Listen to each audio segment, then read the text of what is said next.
got an unfortunate incident. Turns out these drakes can kill each other.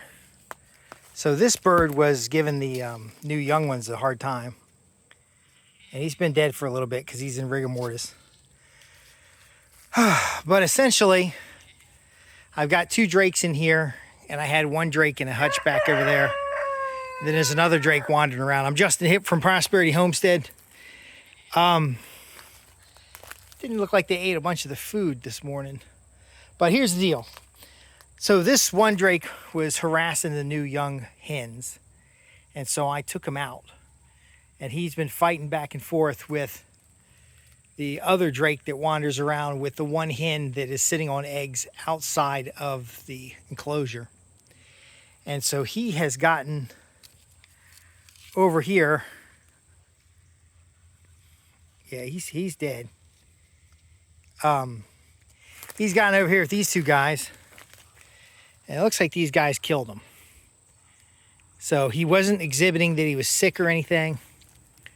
And so what are we gonna do for processing? So I'm a little upset about this, a little bothered. That is 9 pounds of meat that's gone away. And the bird was really good health earlier. It was getting attacked by chickens. So the roosters were attacking it.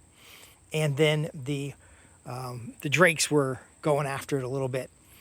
And so it somehow got into here, which I don't know how it got into here.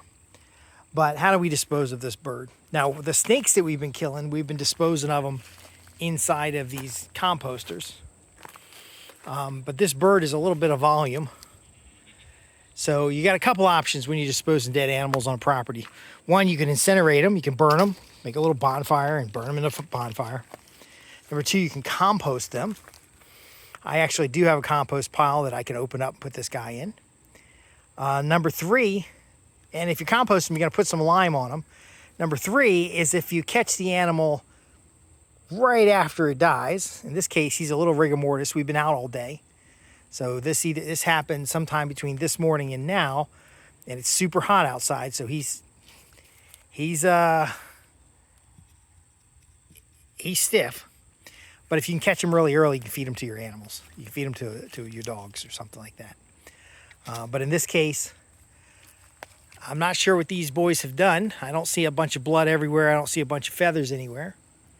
But this guy's dead. So I'm going to get a shovel, and I'm going to go prep a compost pile and take him over and put him in a compost pile.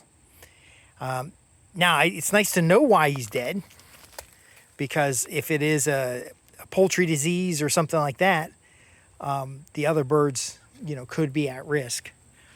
But in this case, it looks like, I don't know. I'll have to look around and see if there's any struggle or anything like that. But he just looks like he's out of it. And so he's lost the coloring in his face. I'm going to inspect the body to see if there's any boils or anything on his feet. But he has met an untimely demise.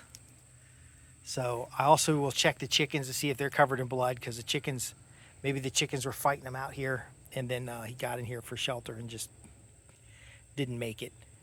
But again, raccoon, possum, fights, whatever it is, it's better to eat the birds in a reasonable amount of time, 4 to 6 months, than it is to let them die of old age or to die of some kind of disease. I've got one chicken with bumblefoot. He'd been gone for a little while, and now he's back. He's got bumblefoot, so we have to check him as well. But again, this is what's going to happen on your small farm, homestead, or estate. You're going to lose some animals. This bird's worth $25, $45, something like that.